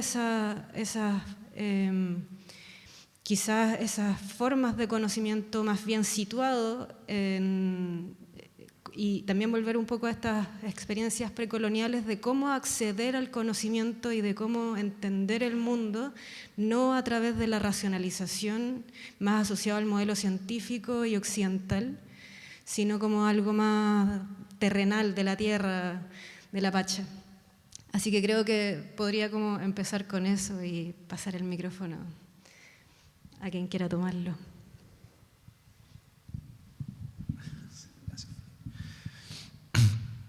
Bueno, en mi proyecto el tema como político se evidencia en la relación entre lo moderno y lo ancestral. Entonces ahí se genera una tensión, porque en el territorio donde yo investigo, claro, se genera esa dualidad, en donde los sistemas capitalistas, ¿cierto?, intervienen en un territorio y se vinculan con las comunidades, entonces eso genera un efecto, ¿cierto?, micropolítico. Entonces, creo que también la escucha profunda también permite evidenciar esos temas políticos del territorio. Y claro, sin la intención de la escucha es muy difícil poder detectar esos problemas políticos que suceden en los territorios. Entonces, ahí también depende mucho el sentido que uno le dé a la escucha, o al sentido que uno le dé a la grabadora, en el sentido de recoger el registro o la resonancia o el sonido en función de eso. Entonces, creo que la política, de alguna manera, o los temas políticos, uno los puede buscar dentro de la escucha. Entonces uno le da el sentido al registro. Entonces, temas políticos los podemos encontrar en distintos escenarios. Y va a depender mucho de la intención que nosotros tengamos frente al registro. Eso por mi lado. Yo voy a ser como los fachos que dicen soy apolítico. No. En la dimensión lingüística, obviamente toda esta parte política es súper intensa. A mí me llamó mucho la atención, por ejemplo, cuando fue la primera convención constitucional, lo terrible que le parecía a algunas personas que se oficializaran otras lenguas de nuestro país, por ejemplo, que no estaba amenazando en ningún momento la primacía del castellano, que probablemente iba a seguir ahí con el lugar que ya tiene, pero ya se veía como una amenaza simplemente aprender una lengua nueva, o que, no sé, cosas oficiales se escriban en distintas lenguas, etc. Y también está toda esta otra dimensión muy interesante, no sé, cuando se quiso crear una lengua universal, el Esperanto, por ejemplo, y ahí hay toda una dimensión utópica. Y esa parte utópica me parece muy interesante desde el punto de vista político, porque algo interesante que tienen varios de los proyectos que vemos hoy día que buscan analizar y mapear y entender estos elementos sonoros que permiten reproducirlos, pero también si permiten reproducirlos podemos manipularlos y jugar con ellos. Desde una dimensión, como decías tú, de greenwashing, que es como hoy, qué bonito, hoy escuchando la selva mientras estoy comprando ropa, que una descontextualización, pero también me imagino descontextualizaciones más, no sé, más imaginativas, más interesantes. Me interesó lo que decías de la medición del, nunca me acuerdo si es respuesta-impulso o impulso-respuesta, ¿cuál de los dos es? Respuesta-impulso, de medir al fondo cómo funciona el movimiento y la reverberancia de un determinado sonido, y eso se puede modelar, ¿no es cierto? Entonces tú después puedes tomar, qué sé yo, un canto gregoriano y hacerlos imaginar cómo sonaría en ese espacio, ¿no es cierto? Y eso tiene una potencialidad imaginativa que puede ser bien interesante.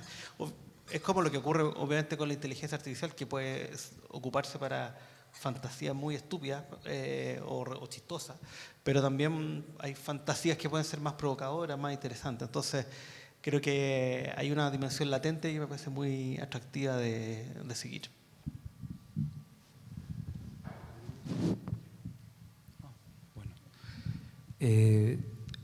Bueno, es buena la pregunta. Me parece que en relación a la dimensión política del sonido o qué puede aportar, se me ocurren 2 o 3 cosas. La primera es la distinción que hacía Marshall McLuhan entre espacio sonoro o espacio acústico y espacio visual. El primero, bueno, el espacio visual es un espacio aprendido que se incorpora, es una subjetividad impuesta.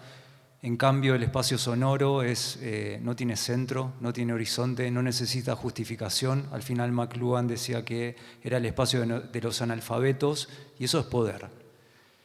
Y además, dentro de esa no justificación del espacio acústico, incorpora todo lo que no es factible, todo lo que no se puede verificar, y ahí podemos incluir el inconsciente, la memoria, los sueños que aparecen en ese espacio sonoro, que también lo veo como poder. Después se me ocurre una cuestión más sociológica que plantea Brandon Lavelle, el sonido es relacional,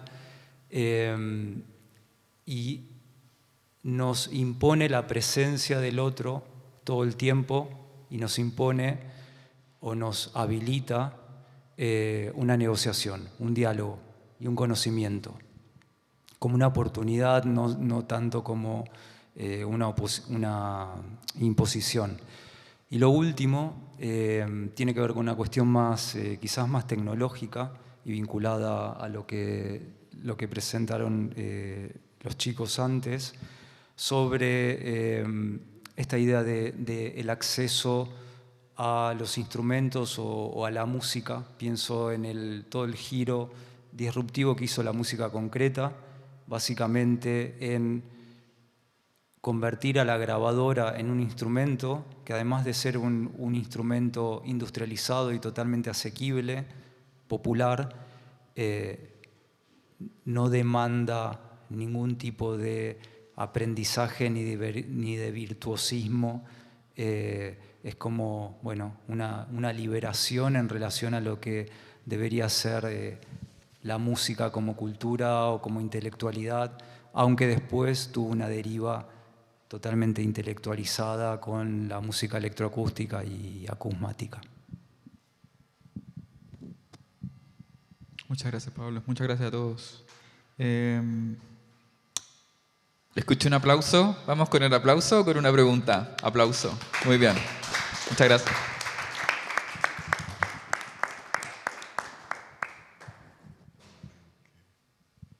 Nos vamos. Nos vamos.